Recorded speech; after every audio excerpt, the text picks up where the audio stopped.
couple thoughts from me. I'm going to begin with this. Save America, kill the bill. Save America, kill the bill. I'm talking about the Senate bill on illegal immigration. There's no legislative text yet, but the leaks are telling the story of some kind of trigger system whereby if 8,500 illegals arrive at the border in one day or 5,000 illegals arrive for 7 days in a row, somehow Joe Biden and Alejandro Mayorkas are going to, quote, close the border. Really? If they were going to close the border, then they would have already closed the border. But they're not going to close the border, not now, not in the future, not because of some of unnecessary legislation, because they believe in open borders without any clear national boundaries. One big global community, we're all friends, and we don't mind another 8 million or so illegals coming into our country. No laws, no rules. That's the Biden vision. Not a very good vision, is it?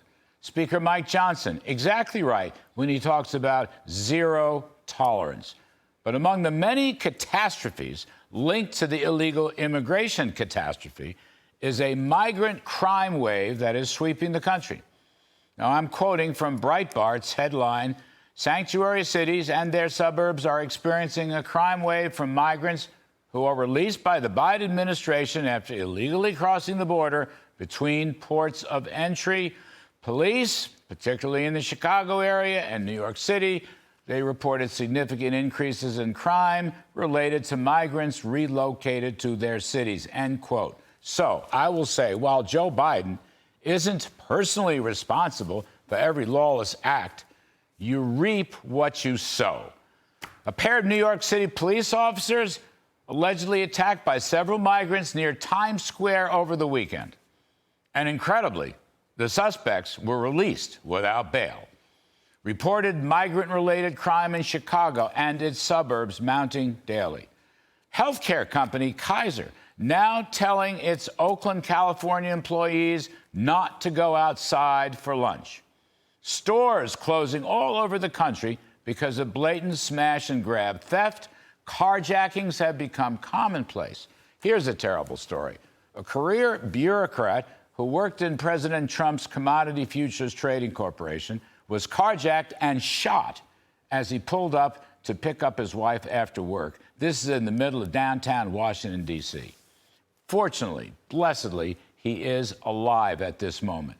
Now, we don't know if migrants were the cause, but Washington has become a lawless sanctuary city, an absolute disgrace to the entire country. Big city Democratic mayors and blue state governors are now complaining bitterly about the illegal migration problem. Of course, they want more money to solve it, but there is a much simpler approach. Just close the border now. Build Trump's wall.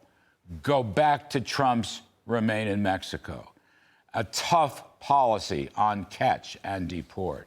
And then start backing the long blue line of dedicated cops throughout this country.